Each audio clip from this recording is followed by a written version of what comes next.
ลองผีไตไตโกสตอรี่หมอสูงพี่น้องผู้ปันแห้งและผู้เกี่ยวทรงทอมไล่กันใครลองผีไตตั้งเสียงค่ะในตอนนี้เขาขามา10ทอมยินกันตอน2อันหูว่าตายกอบสั่งอันใจผ้ากาลีใครหนีไปนั่นในตอนหนึ่งนั่นหูหุบมันปอดก็ใจผ้าเขาเป็นเจ้าสางค่ะเนาะในข้าวเหลือนหาปีนั่นนะคะเนาะเขาก็แก็บใหม่ในลอยสีมาในเจ้าสางอันเขาก็จ้อมกันนั่นซ้ำกว่าพิษหม้อกันสีเหมือนว่าพิษผีพิษสังมาถึงตีสัมปอไหลลู่ไหลตายค่ะเนาะสังว่าผู้เลอเพออันไปเลยถอมตอนหนึ่งในก็เรียกถอมไรปีตั้งแต่คลิปในค่ะนะอ๋อค่ะก็ไม่เขาขามาในตอน2ค่ะเนาะเผื่อว่าเฮ็ดนั้นเสียวเนาะใจพาก็ดีกว่าอยู่เมืองมันค่ะมาเมืองมันเลย2วันก็เลยฮู้ว่าเจ้าสางป้าอันกว่าพิษผีสังสิงมานั่นในเลยทักเลยฆ่าสิขาเสียเลยลูดตายกว่าในครับว่าไม่สิฆ่าสิขาเลย2วันก็ลูดตายกว่าวายสีใจพามาเมืองมัน2วันนั่นนะคะเนาะเผื่อว่าใจพาก็อยู่เมืองมันก็เลยก็ฮู้จักได้ก่อลีเทียงก่อนหนึ่งค่ะเขาเลยกว่าอยู่เตือกสอนดิกตีหนึ่งค่ะเนาะอำบ่ไก่จองไก่เขาลักกะหือตีในเวียงตากุ้งเจ้าสางไต้ดีใจพาเขาอยู่นั่นแต่มันจะมีอยู่11ปลาเจ้าไหนก้วยอันเป็นไต้หลวงรัดความไต้เจ้าหนังเฮาขาในแต่โกที่มีใจพาขา2ปลาก้วยค่ะเนาะเมื่อนั้นความมานอันวางก็ใจพาอันไปมอลัดเสียอิดเจ้าฉาลงเจ้าก้อนจ้องที่นั่นก็เจ้ากว่าอยู่จอมไต้ตี2เดียวกันนั่นน่ะเนาะเฮาว่าตีจองเลี้ยงเดียวกันเจ้าสางไต้เจ้านั้นแต่โกเปลี่ยนไต้เหนือไต้เมาค่ะเนาะตอนตาไต้ก่อใจผ่าแถงก่อนหนึ่งอันเป็นไต้หลวงรัดความไต้กลางซึ่งหนังเข้าในก็ตึกมาไหลอ่อนตั้งใจผ่า2วันก้วยหนังเก่ามันเจ้าก่อเปลี่ยนกวนตังวานใจผ่าเขานั่นก้วยอยู่จองตังวานใจผ่าเขานั่นน่ะเนาะย้อนบอกว่าอ่ำหลีกันแลก็เลยฮู้จักกันสั่งว่ากว่าฮู้จักกันตีเตือกสอนอีกนั่นในข่าวว่าใจผ้าก็จัวหมอเนาะย้อนบอกว่าอยู่ตั้งเดียวกันวานไต้ก็ใจผ้าเขาในแต่ก็มันตีมีอยู่ตั้งอันดีกว่ามวยต่อโฮลึงนั่นเหมือนกันขยับใจผ้าว่าเขาอยู่ที่นั่นที่เตือกสอนอีกนั่นไรชิบเลือนปลายกำมันซ้ำอยู่เมืองมันขนาดเนาะอ่อนกันเป็นโคมย้อนเมืองมันในมันใหม่ค่ะดูเนาะเพราะเปลืองกันทั้งเมืองไทยใครว่าใหม่หรือเมืองไทยค่ะเนาะส่วนตัวค่ะเขาได้เกาะเข้าภาคกตีหู้กันอยู่ขนาดเนาะอยู่จ้องหมุนเจ้าอยู่เมืองมันในโปยานอยู่เมืองมันแต่ตีหู้กันดีว่าตีเป็นเจ้าสางฮือล้วนจ้องกว่าอยู่2ก็เย้าค่ะพักในแต่ก็ยาพักรอแลหลายอันมันว่าหินเปานั่นกูวันขนาดตีใจพาเขาอยู่ในซ้ำย้อนประวัติสังขายาฮานก็นำนาแลในลองกินลองเยี่ยมก็เหมือนหนังเจอค่ะกล้วยเหมือนเจอเสียต้าในซ้ำไข่หมอปิญญาเฮแลก็เยี่ยนอยู่มานั่นขนาดเนาะในแต่ก็ว่าเผลหลายๆก็ตียามตัวทบมาอยู่ค่ะนะเผื่อว่าใจผ้าอะไรเปลี่ยนตั้งเปลี่ยนโคมมาจังนั้นเนาะเปลี่ยนซัมโปเจโปเย็นกว่าเชียงวะจางกว่าตุ้งซ้อมแล้วก็มันเปลี่ยนข้าวตั้งเหมาะผักเรือนจะไหนมีใจก่อใจผ้าจังนั่นน่ะเนาะเพราะว่าเนาะ7-8 ปลานั่นก็ตุ้งซ้อมมาเลี้ยงเฮ็ดนั้นเผื่อว่าวายนั้นมาเนาะซ้ำมีใจก่อใจผ้าอันอยู่วานเดียวกันย่องเหลียวกันตั้งใจผ้านั่นกว่าอยู่ที่เตึกลีกดินนั้นแทงก่อหนึ่งก็ในได้ใจผ้าว่าจืออ่องคือในขวานเนาะอ่องคือในเปลี่ยนก้นดีวานใจผ้าเขาค่ะเนาะเขาเปลี่ยนปีน้องกันแทงก่อนบัดทำบะย้อนว่าอ่องคือนั่นเฮ็ดเจ้าสางอ่อนตั้งใจผ้าก่อห้องมันว่าปีโหนี่ค่ะใจผ้าว่ามีไตก่อ2ก่อในกล้วยบะขาก็ปุดกันสังสิงตุ้งซ้อมมาเลี้ยงสังสิงห้าเนี่ยกำบัดนำเป็นคา2 ป้านั่นกันน่ะเนาะต่อใจผ่าโปจางไปในขวะธรรมะลุ่มล่ากันนั่นน่ะเนาะก้นตั้งเลี้ยวกันสังสิงในว่าสักผ้าสังก้านสังสิงก็เป็นขาร้อยปันสักปันหลายๆวะใจผ่าก็ว่าตอนลืมกลุ่มมูลขา2 ก้อนในสีปอกนี่ค่ะในข้าวตั้งผักเลือนนั่นเนาะโจใจผ่าเป็นโคมนั่นใครปอกวานใครมือเฮือนน่ะวะลีก่อนขึ้นเปื้อนนะรุ่นเนาะกล้วยกาเมื่อนั้นก็มันแต่โกหมอลาดแล้วหมอลาดเลี้ยวย้อนเปื่อนปันรัดความไตเนี่ยว่าใจภาวะที่นั่นเดี๋ยวไรรัดความมันต่อกันก้วย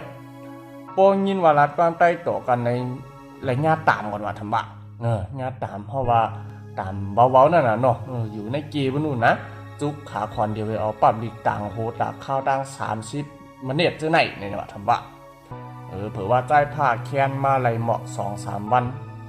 จอมรวยปลายลีกก็ตกลื่นเหจ่ายผ้าก็ใครเฮียนเหยาะสังชิงนั่นเนาะว่าทางใต้ก็ลีขา2ป้านั่นว่าเจ้าคาปี้ได้ดิมือเยาเฮใครอยู่เยาะจองคือดิมือจอมคาปี้ว่าไหนขา2ป้าก็ย้อนบ่ว่าไปเลยตอบลีกเหยานั่นน่ะเนาะ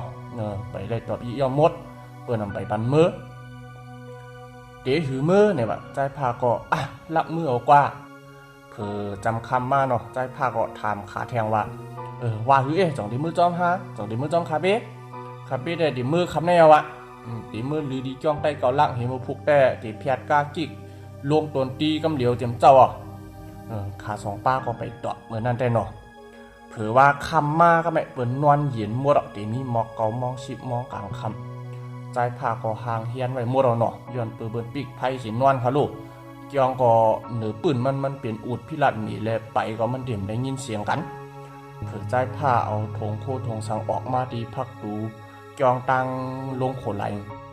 หันขา2ป้านั้นมาจุกไปถามว่าป้าตั้งธงโคสิ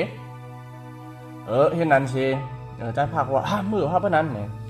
เขา3ป้าก็อ่อนกันออกมาดีตั้งลงเนาะมาเพียดกาแตกสี่นั่นน่ะมันก็มาดีจ้องใต้เก่าลักเมื่อนั้นใจพาว่ามันได้เข้าปี2016เลยเนาะเขาก็อ่อนกันเพียดไว้กากิเหี่ยวหยะหมอกตามคำสีมองเขาก็ออกตากุงมาตั้งคืนเนาะเมืองเลียงวีวาย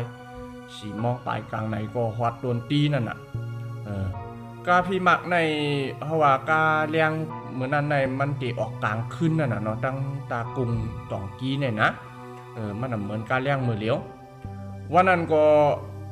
เขาก็มาถึงตัวตีเห10ข่าวดังมาหอดกาลีในวันนั้นกำเหลียวใจพาว่ามันตั้งหลีอยู่เมี้ยวหนึ่งค่ะเนาะเหมือนนั่นเดี๋ยวตีตากุงมาเผียวตัวตีก่อนเสียงกากาเสียอิดย้อนดูว่าเฮ็ดหมายพังตัวเจ้าสางไว้นั่นน่ะนะว่าเนาะมัดตรงตีนเจ้าสางสังขานั่นนะเดี๋ยวตัวตีปอหอดตีวานก่อนเสียงกาสีเปียว่ะกินเขาจอมตังก็เจ้ากาเลียงกาเขาก็กาบก็รู้กูดีเอากูโสกล้วยในว่าในห้างใจผ้าเขานั่นน่ะเนาะเจ้ากามเอาสีเปียเผื่อว่ามาฮอดวานเยาก็ย้อนบ่ว่าเลยลัดปอแม่ไว้อ่อนตั้งแลมือเฮือนปอแม่ก็ตกเจอเนาะถามว่าตำไปเพลิกตอบดิเยามาหังขนาดเจ้าเนี่ยใจผ้าก็ซับเลี้ยงหนีลองกันเปลี่ยนจังนั้นเนาะปอแม่ก็ถามว่ายังลาดนาว่ามิวลีสุ่งหวานสังสิงเนี่ยถามเมื่อไรก็ว่าเปลี่ยนสั่งติ๊กลาเนี่ยเห็นนั่นสิใจผ้าก็มือย้อนขวางที่เจ้าฉาที่จ้องวันเขานั่นสิถักเป็นก้นเฮือนค่ะเมื่อนั้นไหว้เสียทักเดียวเนาะอันเป็นอ่องคือนั่นก็ถักเหมือนกันย้อนเปว่ามีไตก็เปลี่ยนก้นเฮือนเหมือนกันเนาะครับเนี่ยข้าก็จังเมื่อหลีที่จ้องเจ้าป้าอันเป็นไตก็แทงก้อนหนึ่งอันนำไปทักนั่นอันเขามาต้อมกันนั่นเนาะเผื่อเมื่อถามเนาะเจ้าสางเขาว่าไหว้ลูกเมืองมันมาป้อหึงหางกล้วยก็ถักเหมือนกันว่าถามว่าเฮ็ดนั่นสิใจผ้าขาออกคือก็อ่อนกันเมื่อหาตีเฮือนมันเฮือนไตก็ก้อนนั่นน่ะเนาะเมื่อหาตีเฮือนเฮ้ยไตก็ถักหึงยอยเฮียงเมื่อหลีกันล่ะว่าเปลี่ยนก้น2แขนเอาเมื่อหลีกันน่ะม้อว่าไหนดีมันก็ว่าห้ามมีลวดมีหังแหล่ตีไปมือก็ไกลไว้ก็รู้หม้อเนี่ยว่าในห้างขา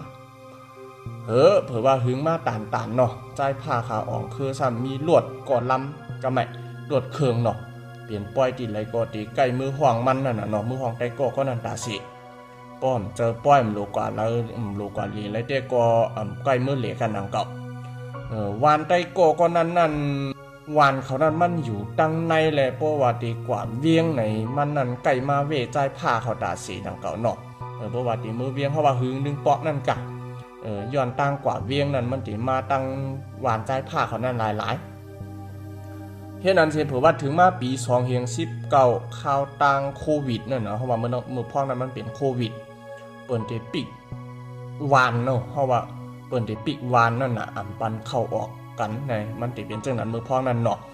จอมหูวานหางวานก็ได้เฮ็ดกิกไว้หูวานเผอมันในกวนในวานก็เบิ่นก็ปุดกันไปกิกไปยามนั่นน่ะมื้อนั้นเนาะเพิ่นกวนดอกมาแน่นปันเข้าวานสังสิงใน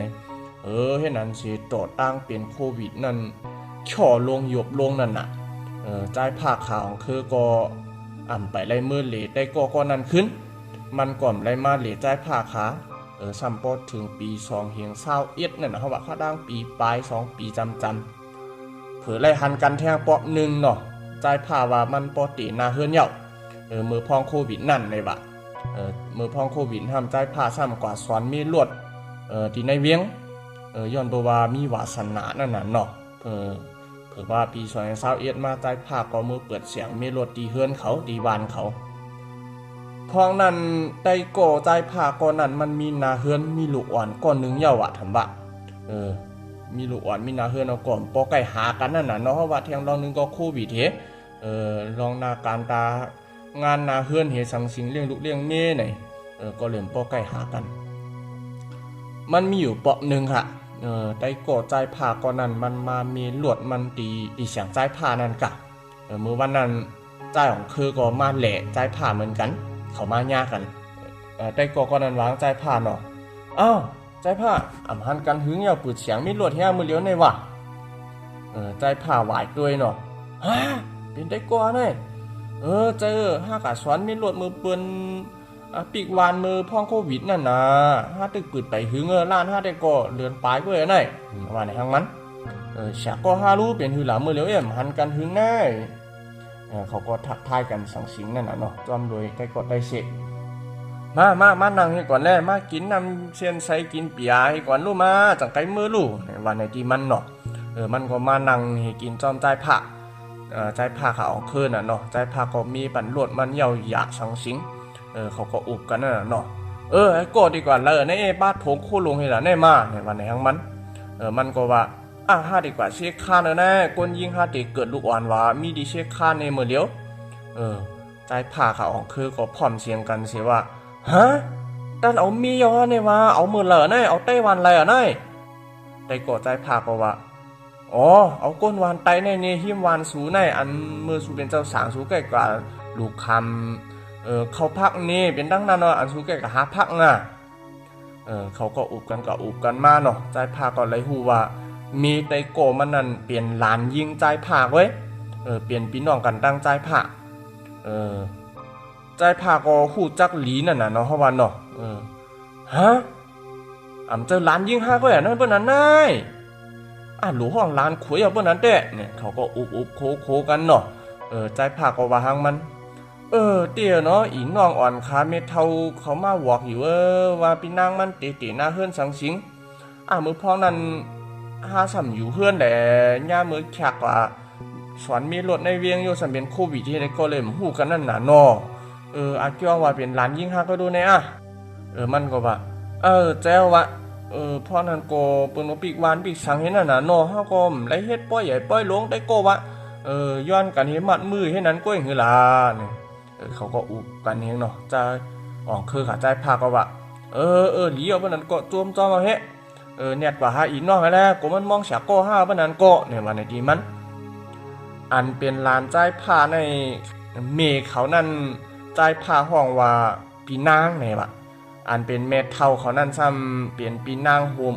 ฮมเมกันตั้งแม่ใจผ้าเขาไรว่าจำกันเต้ๆนั่นขนาดเนาะแต่ก็ใจผ้านั้นซ้ำเมื่อเอาหลานยิงวันนั่นน่ะเนาะเจ้าก็ใจผ้าก็ตีว่าคือเป็นตั้งใจก็เฮเป็นตั้งหลานขวยน่ะเนาะเยาก็อาสากใจผ้าซ้ำตีเรียกหรือมันอีกนึงนั่นน่ะเนาะเพราะว่าหลานยิงใจผ้านั้นซ้ำก่อใหญ่เฮมันเป็นปานเรียวตั้งใต้ก่อมันนั่นไงอาสากใหญ่สิใจผ้าก่อห้องใต้ก่อมันนั่นอันเป็นหลานขวยมันนั่นว่าไอ้หน้าอันนั้นก็หน้าถากในครับว่าย้อนมีมันนั่นเป็นพี่น้องกันตั้งใจผ้าค่ะดูเนาะมือนั่นใจผ้าว่าขาผมมีในมีลูกยิงอ่อนก่อน1บาทไล่4 ปีปลายแล้วค่ะมือเลียวได้เนาะมือแต่อันเป็นหลานยิงใจผ้าในเขาอยู่ดีวานนั่นย้อนแม่เขาเมื่อขึ้นไปวานปุ่นเฮแลเขาก็คายเฮือนเสียเมื่ออยู่วานอันมีหิมวานเก่านั่นในครับถึงมาปี2023เนาะมีสัตเทก่อน1เนาะสัตเทในเวียงก่อน1มาซื้อเอาตีลินก้นวานเขาสิตีหิมตั้งออกวานเก่านั่นค่ะกะเดี๋ยวก็เฮ็ดหนองป้า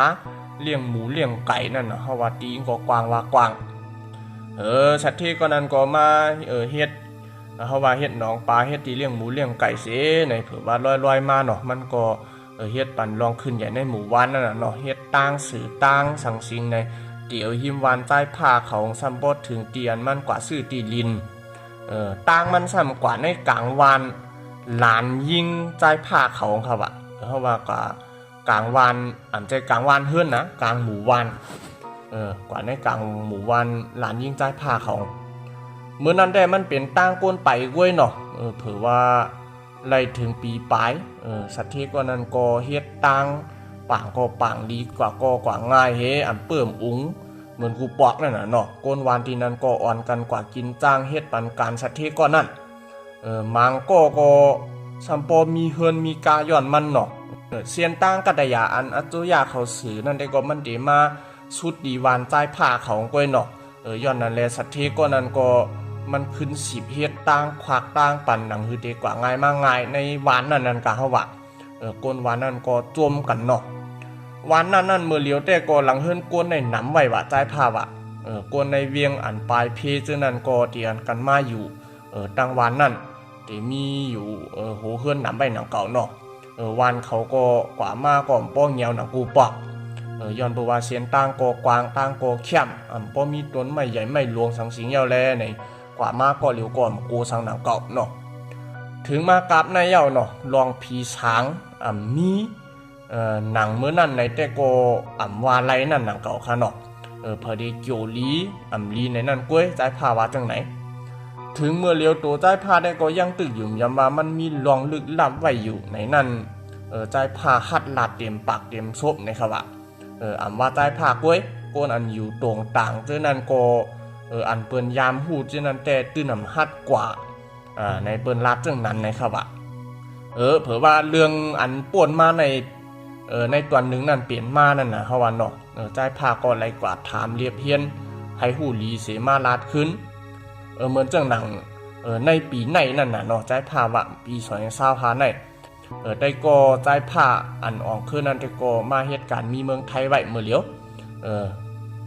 ดีไรจำ2ปีแล้วนะครับว่าใจผ้าก็ตีหน้าเฮือนสังสิงเสเปิดร้านเมลดต่อเมื่อเลียวมันมีอยู่วันหนึ่งว่ะในปีไหนเดือนหมอกเดือนที่8นั่นน่ะเนาะเฮาว่าเนาะใจผ้าผักมาแต่เกาะใจผ้าว่าเขาตึกมีลวดอยู่ที่เสียงเขาที่เฮือนเขานั่นลานยิงใจผ้าก็ลวดมันก๋วยนั่นน่ะเนาะลวดมันโน้มตัวก็ออกมาจูใจผ้าวันนั้นลานยิงใจผ้าในมากัน2ก่อว่ะดังโกนที่วานนั่นก็1เปลี่ยนผู้ยิงหนังกันปลาดังหลานยิงอ่อนใจผ้าอันเป็นลูกยิงหลานยิงใจผ้านั่นก็เฮาว่าเนาะอย่าไปกวางกันค่ะเนาะลูกยิงหลานยิงใจผ้าลูกหลานยิงใจผ้าในค่ะเลยอันเป็นลูกไตโก้ใจผ่านนั่นเขา3โก้นั่นเนาะว่าโทรลดลงมาตีเสียงสิหลานใจผ่านนั่นก็ว่าหน้าท่ามีปันลวดเก่าพองลู่ลวดกวายไหนใจผ่าก็อะไรกะถือว่าใจผ่าเจ็ดด้วยมันก็เป็นปลากไว้เนาะปลากมันไข่ก็นุ่มตุ๊ใจผ่าก็ว่าปลากมันกวายไว้ลายสังสิงปันนี้ก็เย้าหยาเนี่ยใจผ่าก็ว่าเนาะจังไหนลานคุยก็มันหมอมีคือล่ะเพราะจังไหนก๋วยก็ได้ก็หันมันที่รังก้อยมันหลายๆครับปนมาเพราะเป็นจังไหนมันจังหยาบพังมันกว่าไรล่ะเมื่อไหร่มันอยู่เพื่อนคือก็ปุ่มมาหลีเกาหม้อบนหลวดเลี้ยว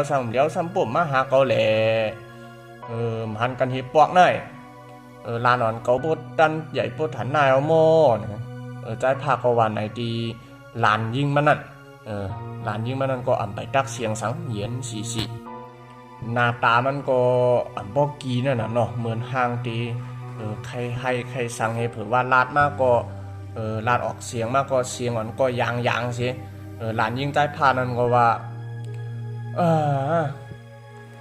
หลานเคยหน้าทาก็มันตายว่าหน้าทาในว่าทำบ้าใจพาก็ตกเจอเนาะห้ามวายโยตายเมื่อแล้วมันดันเป็นทางให้ตายเจอลายมันอยู่หลานยิงใจพางก็ว่าเดียวหน้าท่าตายบนมาเลย4 วันในกล้วยไหนคาดีลาดนี้หน้าท่าก็แล้วเนี่ยว่าไหนเนาะมันลาดนี่ใจพาว่าในปีไหนเนาะเฮาว่าขาผมมีก่อนพอมีเงินนำเฮสัตว์ที่อันมาซื้อ มาเฮ็ดน้องปลาเลี้ยงหมูเลี้ยงไก่ที่หิมหวานเขานั่นก็อันพอจางก้นหวานเอาน่ะเนาะยันเปิ้นว่าคันหมูคันไก่ก็เป็นการเป็นงานเฮ็ดสัตว์ที่ก็นั่นก็จางก้นหวานน้ำเอาก็ไม่ย้อนการนั้นเขาหลูเฮียนก็มันก็บ่มีหังยาวแลในสัตว์ที่ก็นั่นก็จางก้นมันในเวียงนั่นก้วยจาง6 7กอกไว้นั่นเนาะ6กอกแล้วก็ก้นหวานเขาก็จางอยู่นั่นก็จาง6กอกไว้ก้นหวานก็อันก็ไปสวนที่นั่นนั่นน่ะให้ก็ไปที่สวนที่น้องปลาเฮาว่าที่เลี้ยงหมูเลี้ยงไก่นั่นน่ะเนาะกูปอกูกำได้ก็เพราะว่าขากว่ากินจางก็เตมันนวลเฮือนขึ้นก้วยเนาะมือกะก่อนปนมาย้อนเพราะว่ามันปอไก่กัน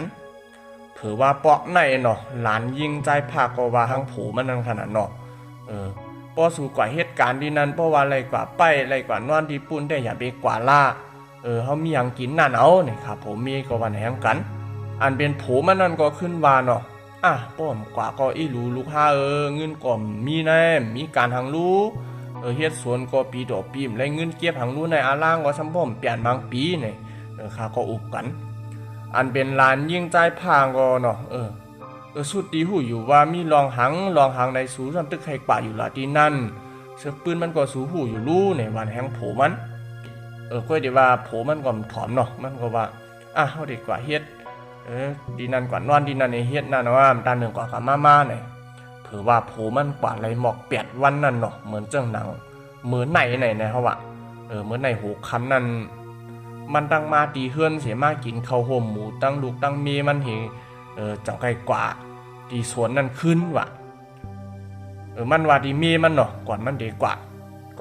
เหตุการณ์มันดีสวนดีกว่านอนดีเฮาว่าที่เลี้ยงหมูเลี้ยงไก่สัตว์เทก็นั้นคือนั้นว่าหังมีมันเนาะสู้เนี่ยว่าด้วยลูกยิ่งอ่อน5ลีนากูเฮานานไหลมาเฮือนขึ้นเปิ้นก่อมป้อไข่ปันกว่าปันมาติ๊กป้อกว่าอยู่ที่นั้นเย้าว่าไหนที่มีมันเหมีมันก็ว่าถังเปิ้นนี้ว่าโยมเมียวนั่นว่าไหนหังมันนั่นน่ะเนาะเผื่อว่ากลางใน5 มองปลายเจ้าไหนก้นดีวันนั่นก้อนนึงมาลาดนี่หลานยิงใจพาว่าโผมันนั่นตายเอาทำว่าโผมันนั่นตายเอาพอนั้นหลานยิงใจพามันเป็นกลางไหนอยู่เนาะตึกลุก1 เข่าเผื่อว่าก้นวันมาลาดหลานยิงใจพาจังนั้นหลานยิงใจพาและทั้งก้นวันก็อ่อนกันกว่าด้วยตี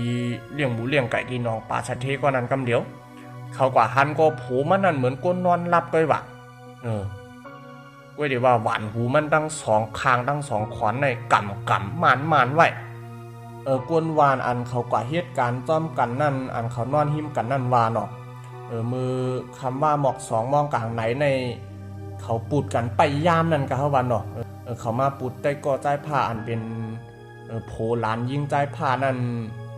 กว่าไปยามนั่นน่ะเขาว่า1 เหล่3 ก่อเนี่ยมาปูดกันกว่ามือ2 มองกลางไหนอันเป็นโผหลานยิงใจผ้าก็กว่าไปยามมีเขา3 เกาะพ้องนั่นกว่าไปยามสังสิงเขึ้นมาปุดกันขึ้นหมอก4 มองกลางไหนเนี่ยถือว่า4 มองกลางไหนก็ขึ้นปุดกันขึ้นอันเป็นโผหลานยิงใจพางก็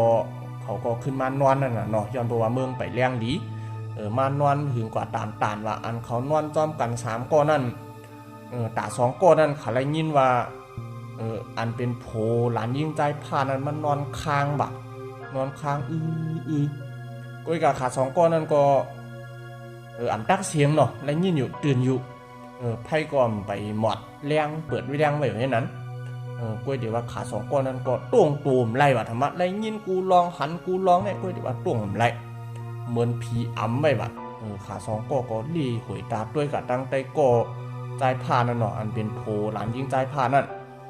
หันเหมือนจังว่ามีควันไฟสีลำว่ะเหมือนหางกวนก็โลโหยุ่งเท้ายาวว่ะธรรมะเหมือนควันไฟไว้มีน้ำมีตามีคูลังหังก้อยเดี๋ยวว่าฉันมีหูซบบ่ะมีหูซบเมียวเหลียวก้อยซบมันนั่นเหลียงสร้างอ้างว่ะธรรมะนั่งอยู่เนินหน้าอกอันเป็นโผหลานยิงใจผ้าสิเหมือนเอามือมันนั่นลูบตีก็โหใจผ้าสิเนาะลูบกว่าลูบมาจังนั้นอันเป็นโผหลานยิงใจผ้าก็นอนสิไวโหกว่ามาหม้อว่ะมวนตามันนั่นก็เปลี่ยนสีขาวลายว่ะธรรมะอันเป็นโผหลานยิงใจผ้านั่นเนาะ นอนไว้หูกว่าก็มาตาก็เหลือกนั่นนะว่าตาเหลือกตาปีนนั่นกะเมื่อพ่อนั้นอันเป็นขาสองก็อันนอนดีหิมโผหลานยิงใจผ้านั่นขาก็เตียนมาเตียนมาตัวโบหลุดไหลในผีอำนั่นกะทำบะขาสองก็คือโบเตรียมหมดว่าสันซ้ายตาก็นึงโดนเน็ตลูกเลียนก็มันเลียนออกซุ่มก็ไอ้ก็ห้องเปื้อนมาตุยนั่นน่ะเนาะเขาว่าตาก็นึงแต่ก็มาเขาควันตูโผหลานยิงใจผ้านั่นกะอันนอนตาเหลือกตาปีนนั่นเผื่อว่ากวนดีส่วนอันอยู่เหตุการณ์จ้องกันอันกับไปยามเจนั้นมาตุยอันเป็นโผหลานยิงใจผ้านั่นมันช่ำป้อมถวยใจเย่าทำบะโคมันก็ย่ำมดว่ะย่ำดังตัวว่ะเหมือนว่าเหมือนจังว่าแตกนั่นกะนอนนิ่งอยู่แค่นั้นก็ทำบะนอนรับป่ายลีดีจังก็เหมือนคนนั้นรับก้อยเผื่อว่ากำตัวสายเลือดก่อนตรวจเย่าหนอกมาโหเจอก่อนตรวจแล้วเห็นอันนี้เผื่อวันนั้นเราก็ใจผ้าก็ตุ่มขุนเนื้อในโปกีซานดังตัวเหมือนมือได้ก็เจ้าสางป้าอันลูกกว่าอันตายกับมือในตอนนึงนั่นดีว่าใจผ้าวานอกใจผ้าก็ขยุ่มเสียอิดนั่นน่ะนะก็เดี๋ยวว่าจึงก็มันเปลี่ยนกว่าเย้านั่นกะหลานยิงใจผ้าก็ว่ามันกว่าด้วยมือมันกว่าด้วยนั่นเนาะมือมันกว่าจำก้นวานกว่าด้วยนั่นผูมันนั่นเหมือนก้นนอนรับก้อยฉีเนื้อก่อนเผือกอ่ำขาวสังบัดทำบะตึกเลี้ยงอยู่สูงหุ้งเหมือนว่าไปตายนั่นก็เขาว่าก็ยิบด้วยได้ตัวขี้นั่นก็ซ้ำพอกัดลางแข็งตั้งตัวว่าทำบะอันไหนก็มันเปลี่ยนลองลึกลับตาใจผ้านั่นนะเขาว่าเนาะเปลี่ยนลองโขนหัวลูกตอนตาใจผ้าเตะพอดีว่าเย้าดีวานนั่นเนาะดีวานเก่านั่นมันต้วยดีโก้ในเสตาใจผ้าได้ว่าตอนตาเขาได้เขาตื่นมาฮัดกว่าตั้งดีวานเก่านั่นสีปอกเขาว่าต่างเสียนั้นมันแข็มเสียตาเนี่ยก็ปอดีว่ากว่าโหลึงสังสิงก็ใจผ้าเขาได้ก็ไก่กว่าปอดเสียนเนื้อหลายในขวานอกกวนต่างไม่เขากำนำได้ก็ใจต่างเสียนั้นกว่ามาตาสีนางเก่าเย่าก็เปิ้นไก่มาลือมานวนดีหิมหวานเก่านั่นตาสีต่อถึงกูวันในนางเก่าทำว่าใจผ้าว่าว่ายในเขาเลยพูดเทียงว่ากวนอันยามกว่าไปสวนตีนั้นน่ะอันเป็นกวนหวานหกก่อกวนดังนอกหกก่อนั่นมันมี12ก้อนน่ะเนาะเฮาว่า13ก้อป้าโผหลานยิงใจผ้าอันลูกตายอันเขา12ก้อนนั่นน่ะเนาะเขาว่าเขาย่ากันกูโก้ว่าทำว่าเขาย่ากันให้ย้อนออกหมดว่าไว้นั่นเนาะกวนดีวันนั่นแต่ไว้สิได้ก้อใจผ้าอันเป็นโผหลานยิงมันนั่นตายเย้าเขาก็ฮัดกว่าที่นั่นแทงที่อันเป็นที่ดินสัตว์เทนั่นเนาะอันมีหนองป่าอันมีเลี้ยงหมูเลี้ยงไก่นั่นอำว่าไผก็เย้าว่ะเพราะว่าอันยามหูเสือกปืนมันนั่นแต่มีผาหัดกว่าแทงนั่นน่ะเนาะพอเลี้ยงสัตว์ที่ก็นั้นก็ห้องก้นใหม่มาไปแทงเหี่ยวถือว่าห้องก้นใหม่มาไปแทงลองในใจผ้าว่าเปลี่ยนกว่าไปหึงว่าถือว่าเนาะใจผ้าก็เลยถามตีกองเย้ากองอันใจผ้าฮู้จักนั่นเนาะเขาก็ลาดว่าเขาก็ใครลาดเหมือนกันกูก็นั่นน่ะเนาะเหมือนตั้งหลานยิงใจผ้าลาดนั่นขยับว่ามันเป็นจังนั้นจังไหนอันเป็นตีลินที่นั่นโจสัตเทก็นั้นมาเฮ็ดสวนในก้นตาย3ก่อเย่าบะปาได้ก่อใจผ้านั่นเนาะอันเป็นโพหลานยิงมันนั่นใจผ้าว่าอะไรฮู้มาจังไหนก้นหิมพร้อมได้ก็มีไผเย่าธรรมะที่ฮัดกว่าตั้งเสียนั่นอัน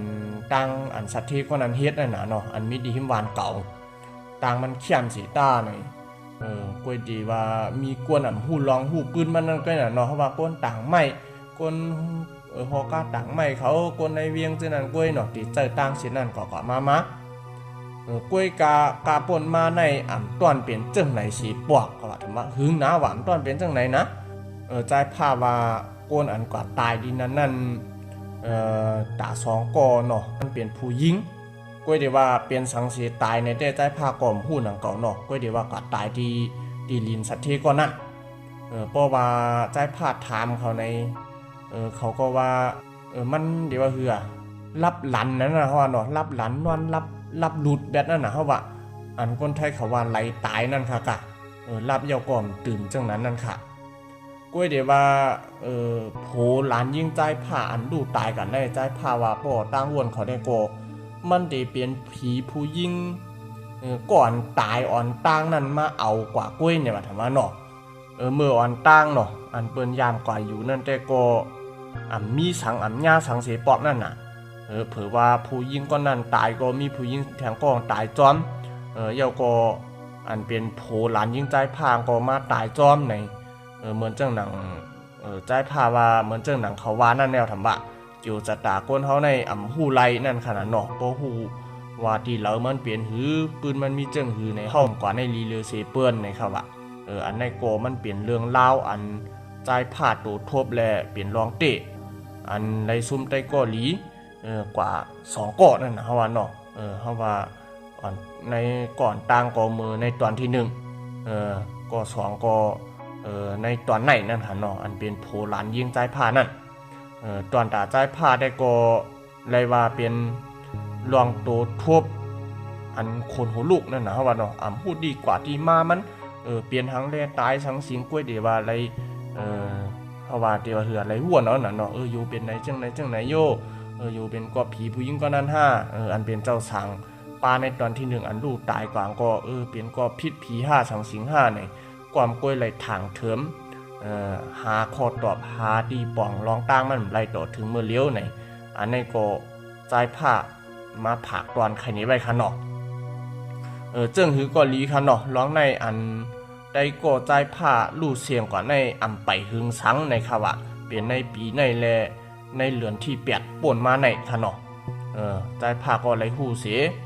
ขึ้นเอาร้องในมาไข่นี้นั่นขนาดเนาะมาไข่นี้ข้าวก็จอมโดยอิงเอาข้าวยามสิโปสตันไรเฮ็ดนี่แหละมันก็ขาดตอนมันกว่าหึงอีนึงอันนี้ได้ก็เป็นในตอนชุดมันคันเนาะตอนชุดมันในเสตาถอมเนี่ยก็ที่ว่าหือหูเงินงำมันน่ะเนาะอันเป็นเจ้าสางป้าที่1อันลูกตายกว่าในตอนที่1นั่นก็ตายกอบสังในก็มีข้อตอบมันที่ว่าเป็นผีวานเก่านี่ก็ว่าไล่คันเนาะจางหลักอันเป็นได้ก่อใจผ้าอันเป็นโผหลานยิงใจผ้าในโกเลยมาลูกตายกว่าแทงก่อหนึ่งดีส่วนสัตเทก็นั่นก็เดี๋ยวว่าก่อนโผหลานยิงใจผ้าที่ตายเนี่ยมันมีผู้ยิงกวนในวานอันกว่าเหตุการณ์ที่นั้นลูกตาย2ก่ออันในได้ก็เฮาว่าเป็นผีผู้ยิงก่อนตายนั้นมาห้องมาเอากว่า5เนี่ยก็ลาดไหลนั่นน่ะเนาะเนี่ยยกตีลีนสัตเทก็ในมันอยู่หิมวานเก่าลุกนั่นเลยเรื่องราวอันในที่โกเฮาขาโกงมงายทางเถิมจอมกันกว่าจังไหนก็คันเนาะพี่น้องเขามีป้ายวนจังหือมันตายกับจังหือมันเปลี่ยนจังหือถอนเหี่ยวก็ติกวางกันอยู่อีกนึงคันเนาะก็ได้ว่าปันตั้งหันถึงกันมาอะไรมันตายกับจังไหนโยอยู่ลี5สังสิง5นี่ก็คอมเมนต์ปันตั้งหันถึงกันมาอู้กันได้คันเนาะกำเนิดสุดก็ขาวยินจมใจผาดกาลีเตๆค่ะเรียนไว้ใจใหญ่ใจยาวเสียเตรียมต่างส่งมาปิดซ้ำว่าเรื่องราวมันเฮาขาก้นถ่อมมันตีปอเข้าถึงเนื้อมันไหลในเสตาตอนตาใจพาได้โกจะเรียกว่าเป็นรองตัวทบแลอันไรลู่ซุ้มได้โกกว่านั่นขนาดเนาะเฮาว่าเนาะค่ะวันมื้อนี้ก็เอาลองในมาผักตอนในพี่น้องเขาสิในแคนดอไปปั่นเอ็นปั่นแห้งในตอนใหม่ๆแทงสิแก้มค่ะเหมาะสูงพี่น้องผู้ปั่นแห้งตั้งเสียงค่ะ